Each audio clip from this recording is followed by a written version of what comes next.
పచ్చకామలకు లోకమంతా పచ్చగా కనబడద్దట. మీరు అంతేలేండి అత్తయ్య, నేను ఎస్ అంటే మీరు నో అనాలి, అంతే కదా. అలా ఎందుకు అనుకుంటావే, నువ్వు చేస్తావు అట్లా, నేను కాదు. అత్తయ్య చెప్పే. వర్షాలు పడుతుంటే క్లైమేట్ ఎంత బాగుంది కదా, అసలు చల్లగా నాకైతే మస్తు అనిపిస్తుంది. అబ్బో చల్లగా మంచిగా అనిపిస్తుంది, వర్షాలు మంచిగా ఉంటాయి, అది మాత్రమే కనబడుతుంది నీకు. ఓ బట్టలు ఆరతలేవు, చికాగుంది, అవి తీసుకొచ్చి ఇంట్లో వేస్తే ఇల్లంతా కంపు కొడుతుంది. అదేం ఆలోచన లేదు, క్లైమేట్ బాగుంది, చల్లగుంది అన్ని మాటలు ఎందుకంటే జస్ట్ నేనేదో క్లైమేట్ బాగుందని చెప్పాను. మీరు ఎప్పుడు ఇంతే, నేను ఏదంటే దానికి ఆపోజిట్ అనాలని ఎప్పుడు అంతే. ఏ విషయం నేనేం ఆపోజిట్ అనాలని అనట్లేదు అమ్మా తల్లి, నార్మల్ గా చెప్తున్నా, ఇంట్లో పరిస్థితుల గురించి చెప్తున్నా. క్లైమేట్ బాగుంటది అంటే సరిపోదు, ఇంట్లో బట్టలకు చికాకులేస్తుంది అన్నా. నువ్వు అట్లా అనుకుంటావు కాబట్టి నీకు అట్లా అనిపిస్తున్నట్టుంది. పచ్చకామలకు లోకమంతా పచ్చగా కనబడద్దట. మీరు అంతేలేండి అత్తయ్య, నేను ఎస్ అంటే మీరు నో అనాలి, అంతే కదా. అలా ఎందుకు అనుకుంటావే, నువ్వు చేస్తావు అట్లా, నేను కాదు. పొద్దున ఏం చేసినావు? ఏం చేసా? అట్ట ఏమన్నా ఏమంటేసినావు? నార్మల్ అట్టు. నార్మల్ అట్టు నాకు ఇష్టమా? నాకు పెసరట్టు అంటే ఇష్టం కదా. అవును, నాకు నార్మల్ అంటే తినాలనిపించింది వేసాను. మీరు అట్టు అన్నారు కానీ స్పెసిఫిక్ గా పెసరట్టు అని చెప్పలేదు కదా. చూడు ఇట్లుంటది నీతోటి, సంవత్సరాల నుండి నువ్వు నాతో ఉంటున్నావు, నాకు ఏ అట్ట అంటే ఇష్టం అనే విషయం చెప్పలేదు కదా. నాకు ఇష్టమైన అట్టే ఇయ్యి అని చెప్పారా? చెప్పలేదు, అట్టే ఇయ్యి అన్నారు, అందుకని అట్టు వేసాను. మీరేమైనా తక్కువ తిన్నారా? నిన్న మీరేం అడిగారు? ఏమడిగా? పప్పు చేయనమ్మా అన్నారు, చేయండి అన్న. ఏం పప్పు చేసినా కదా? పప్పు. ఏం పప్పు చేశారు? టమాటా పప్పు చేసిన. దోసకాయ పప్పు అంటే ఇష్టం అని తెలుసు కదా. మీరు కావాలని నేను పప్పు ఏం కావాలమ్మా అని అడిగి నేను పప్పు అంటే నా ఉద్దేశం దోసకాయ పప్పు అని మీకు తెలుసు. తెలిసి కూడా మీకు ఇష్టమైన టమాటా పప్పే వేసుకున్నాను. అంతేనే, నీ వర్షన్ మాత్రమే నీకు నచ్చుతుంది. నువ్వు నాకు అత్తయ్య దోసకాయ పప్పు చెయ్యి అని అన్నావా? మరి నేను కూడా అంతే కదా, పెసరట్టు చెయ్యి అని మీరు అన్నారా, అందుకని నా మళ్ళీ వేసాను.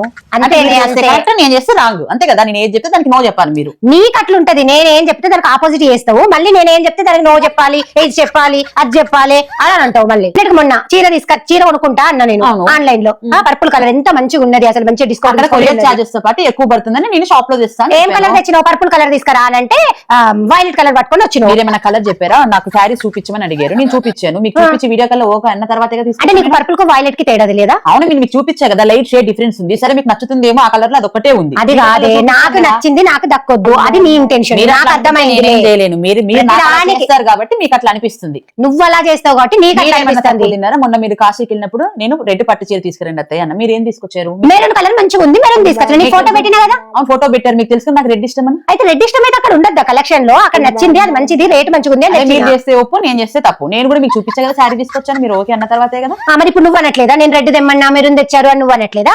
ఇదే కాదు, మొన్న బంగారం రేటు 70,000 ఉన్నప్పుడు పెరుగుద్దట, కొనుక్కుంటా అంటే మీరు ఏమన్నారు? అరే యూట్యూబ్ లో చెప్పిండ్రు 56,000 వస్తుందని, అందుకు నేను వచ్చింది 56,000, కరతలం వచ్చింది 56,000 అంటే నేను చేస్తా అన్నది మీరు నో అనాలి. నేను కొంటా అన్న కాబట్టి మీరు కొనొద్దని. నువ్వు అట్లా అనుకుంటున్నావు, నేను అన్నది మా అత్త ఒప్పుకోదు, మా అత్తకు నచ్చదు, నేను చెప్పింది చెయ్యదు అనే ఇంటెన్షన్ లో నువ్వు ఉన్నావు కాబట్టి నీకు అట్లా అనిపిస్తుంది. నేను మంచి కోసం చెప్పిన, యూట్యూబ్ లో చెప్పారు. యూట్యూబ్ లో ఏమన్నా నేను తయారు చేసి పెట్టిందా ఏంది? నీకు చూపించిన కూడా కదా 56,000 వస్తుంది, ఇప్పుడు ఎందుకే, అప్పుడైతే ఇంకా కొంచెం బంగారం ఎక్కువ వస్తుంది, అప్పటికి కొనుక్కుంది అన్న, అది పెరిగింది. నాకు తెలిసి 1,00,000 అవుతుంది అనే విషయము ఆ చెప్పిండు, నేను చెప్పిన.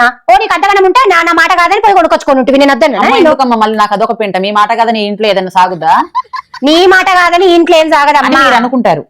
ఏదైనా వెనకాలండి నడిపించాల్సిందంతా నడిపిస్తావు, నేను మాత్రం ఇంత నోరేసుకొని మాట్లాడతాను. మీరు అట్లా చేస్తారు మీ కొడుకుని. నేను కాదు తల్లి, ఏది చేసినా నువ్వే చేస్తావు. వాడు ఒక మాట నింటండా, నువ్వేదంటే అది అంటాడు. నేనంటే నా ఓన్లీ నోరు మాత్రమే బయట పడుతుంది, కానీ జరగాల్సింది మాత్రం నువ్వేమనుకుంటావు అదే జరుగుతుంది. మీరు చెప్పిందే ఇంటాడు, నేను చెప్పింది ఏమి, మీరు చెప్పిన పని జరుగుతాయి ఇంట్లో.